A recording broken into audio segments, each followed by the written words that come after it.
సాలూరు నియోజకవర్గం మక్కువ గ్రామంలో విలేకరుల సమావేశంలో మాట్లాడుతూ టీడీపీలో వర్గపోరు రోజురోజుకు ముదురుతోంది. నియోజకవర్గ టీడీపీ అభ్యర్థిగా గుమ్మడి సంధ్యారాణి రేసులో ఉండగా నేను ఎమ్మెల్యే అభ్యర్థి రేసులో ఉన్నానంటూ తేజోవతి బయటపెట్టారు. శుక్రవారం మక్కువలో ఆమె మాట్లాడుతూ పార్టీ అభ్యర్థి నేను కాదు అంటూ నాకెవ్వరూ చెప్పలేదన్నారు. పార్టీలో అందరి మద్దతు కావాలని కోరారు. పార్టీ ఎవరికి టికెట్ ఇచ్చినా సపోర్ట్ చేస్తానన్నారు. ఈ కార్యక్రమంలో పెంట తిరుపతిరావు, తెలుగుదేశం పార్టీ నాయకులు, కార్యకర్తలు పాల్గొన్నారు. హృదయంలో ఉంటే ఫ్లెక్సీలు చెప్పినంత మాత్రాన ఏమవుతుంది సార్? సరే, మన పార్టీలో విభేదాలు వద్దు. ఎన్టీఆర్ గారు నాకు మొదటి నుండి చెప్పింది ఏంటంటే, అమ్మ ఎవరితో మనం గొడవలు వద్దు, విభేదాలు. బంజీదేవ్ గారు కూడా అదే చెప్పారు, అమ్మ గొడవలు వద్దు అని ఉద్దేశంతో అందరం ఒకటే. మరి మనందరం ఒక పార్టీ. ఆవిడకి ఇస్తే మనం చేస్తాం, మనకిస్తే ఆవిడ చేస్తారు. దానికి ఏముంది? దాంట్లో విభేదాలు, వర్గపోరు ఎందుకండి? మరి మీరందరూ విభేదాలతో మనమైతే ఏం లేదు. మనందరము కూడా నాకు మొదటి నుంచి కూడా పీటీఆర్ గారు అమ్మ వర్గాలు వద్దు, విభేదాలు వద్దు అని మొదటి నుంచి ఆయన చెప్తున్నారు. ఆయన సారథ్యంలో మరి నేను వెళ్తున్నాను. మరి మక్కువ మండలంలో ఆయన అయితే కోన పంచాయతీలో నేను మొన్న మీటింగ్ పెట్టాను. ఈసారి కనుక ఆవిడ మీటింగ్ పెట్టేటప్పుడు ఏమైనా చేస్తే మేము క్షమించము అని అంటున్నారు. మేము అదే కోనలో మేము మీటింగ్ పెడతాము, మేము ఇది చేస్తామని.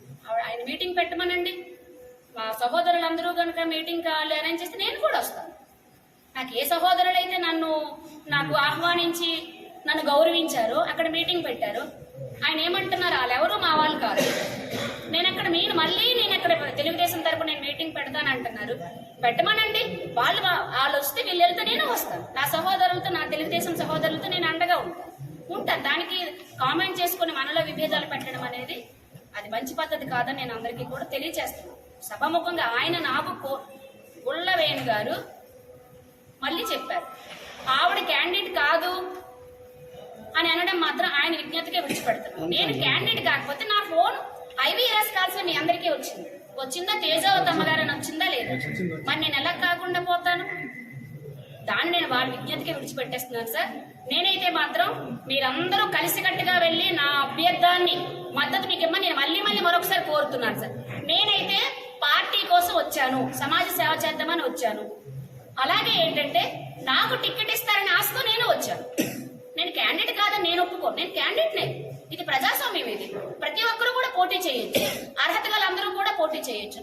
నేను కంపల్సరీగా నేను పార్టీకి, తెలుగుదేశం పార్టీలో ఉంటానని నా 20 సంవత్సరాల సర్వీస్ ఉడ్చుకొని వచ్చాను. నేను క్యాండిడేట్ని కాదంటే ఎలా ఉంటాను? అది అధిష్టానము అంగీకరించి మెరిట్స్, డిమెరిట్స్ వాళ్ళు చూసి వాళ్ళు ఇస్తే వాళ్ళ కోసం నాకు ఇచ్చారనుకోండి, మీ అందరికీ కాళ్ళు పట్టుకుని మరి, పార్టీ జెండా పట్టుకుని మరి, మీ అందరిని నా భుజాలు వేసుకుని మరి నేను వెళ్ళి జెండా అక్కడ ఎగరేసి ఎమ్మెల్యే గెలిచి వస్తానని మీకు సభాముఖంగా తెలియజేస్తాను. ఆవిడకి ఇచ్చారనుకోండి, అధిష్టానం ఆవిడకి ఇస్తే చేస్తాను. నేను తప్పనిసరిగా పార్టీ కోసం వచ్చాను, నేను చేస్తాను. నేనేమి చేయలేదని అనటం లేదు, అలాగే నేను అభ్యర్థిని కాదని కూడా నేను అంటాను. నేను అభ్యర్థినే. నేను వన్ ఆఫ్ ద యాస్పిరెంట్. ఇది ప్రజాస్వామ్యం దేశము కాబట్టి నేను కూడా పోటీలో ఉన్నాను. నా అభ్యర్థత్వాన్ని కూడా మీరు నాకు మద్దతు ఇవ్వండి అని